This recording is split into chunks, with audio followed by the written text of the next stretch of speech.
should I buy this investment property in a trust or should I buy it in my personal name? So this is something that we get asked genuinely every week, and I had a client ask it today, so I thought I'd make a quick video on this topic. Now, important to note that there's two pretty substantial parts of the puzzle that I'm not going to touch on today, and that's asset protection and estate planning, and that's where you'll talk to your lawyer or your accountant, and they may mean that despite from a lending point of view it not making sense to put it in a trust, you may still decide to put it in a trust because the advice from them outweighs the costs or the complications that has the lending in the trust. So putting that aside, from a lending point of view, what does it look like and what should you do? So generally speaking, it's easier and cheaper to buy a property in your own name. So from an ease point of view, the application process is a little bit easier. You've got more banks to choose from. The documentation's typically a bit easier. It might be digital documentation, for example, rather than getting it printed out and signed in front of a lawyer. The fees are a little bit lower. You've also got less, I guess, upkeep costs in terms of having a trust and doing the financials and reporting and things on that. You've also got potentially less land tax costs depending on where you're buying and the property purchase price.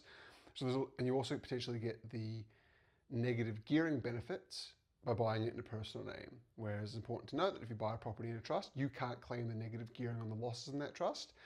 However, on the flip side, once it becomes profitable, having it in the trust has got some benefits. So the negative gearing is not as big a thing as people potentially make it out to be, because generally you negatively gear in the beginning and you positively gear towards the end.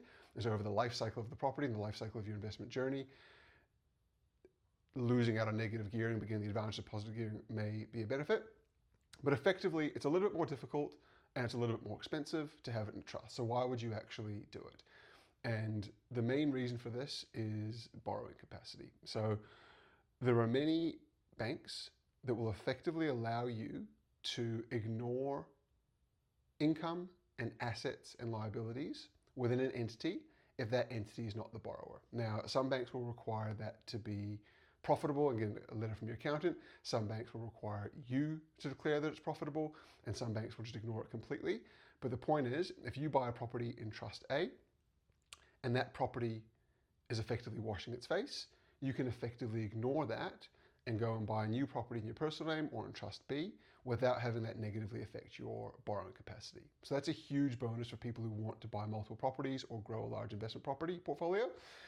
It's still important to note that you still have to pay those loans. You're the guarantor. Your income's the one generally providing for these. So you want to make sure that you actually can afford to make those payments, but it does mean your borrowing capacity can go a lot further.